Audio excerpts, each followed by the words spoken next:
Welcome back to Gun and Shot TV, and like I said, not a knife channel, but I've got a couple interesting knives. Like I said, I'm going to do a video about the great 45, 38, 9mm caliber debate, and there's a lot of information about the Philippines. So I have a selection of Filipino swords at the ready, and I figured I'd make a little bit of an informative video. So what you'll see is you'll often see Kris's. A Kris is a curved blade dagger. So I think the Filipinos called them calis or something. I'm probably butchering that, but I believe it's a calis. You'll see these. They're often used in India, the Philippines, places like that. And it was a curved dagger. I think originally the curvature had a certain religious significance, and there was also significance in the hilt and how the materials went together. So you'll see crap like this a lot. This is obviously a junk knife shop import special piece of crap.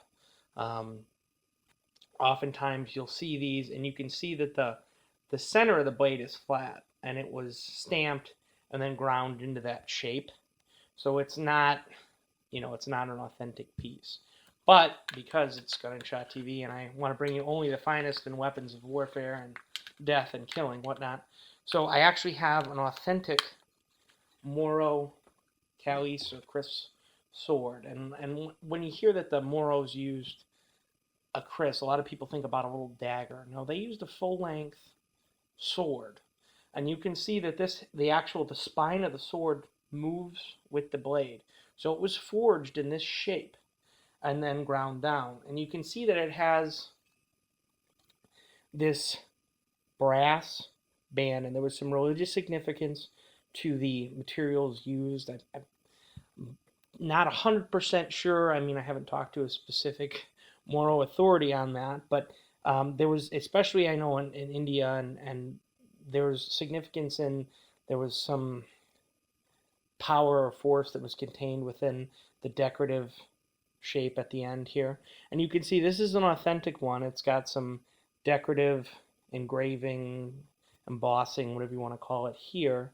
And it's got a functional handle. And this sword, although it is somewhat large, it is very well balanced, very easy to use. And they would swing these and hack with them.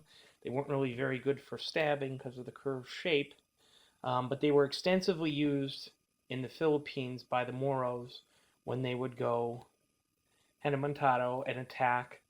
The Moros had a long tradition of driving out anyone that was not a Moro from their sections of the Philippines. It didn't matter if you were a Christian Filipino. It didn't matter if you were Spanish. It didn't matter if you were American. It didn't matter if you were Japanese. During World War II, the Japanese had quite an enemy in the Moros, because the Moros would just run up to a Japanese soldier and jam their bayonet into their own shoulder.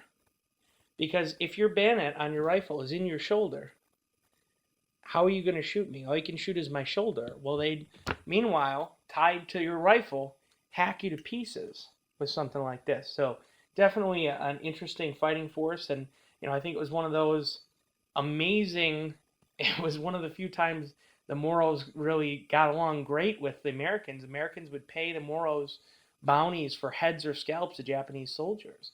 And so there was a little bit of money being made by the Moros for cleaning out their own islands of the Japanese invaders. So I thought that was really interesting. Like I said, I'm going to make a full video about the Philippines and how that ties into 38 versus 45.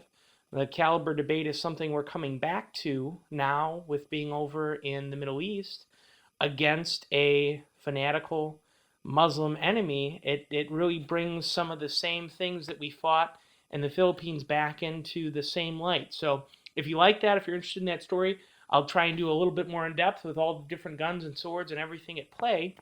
But for right now, that's about all I have about the Kris and the Calis, whatever you want to call it. And for Gun and Shot TV, this is Kris. Thanks for watching, and make sure you like, comment, subscribe. If you've got any more info or details on these, feel free to leave a comment. I mean, I'm not an expert on any of this.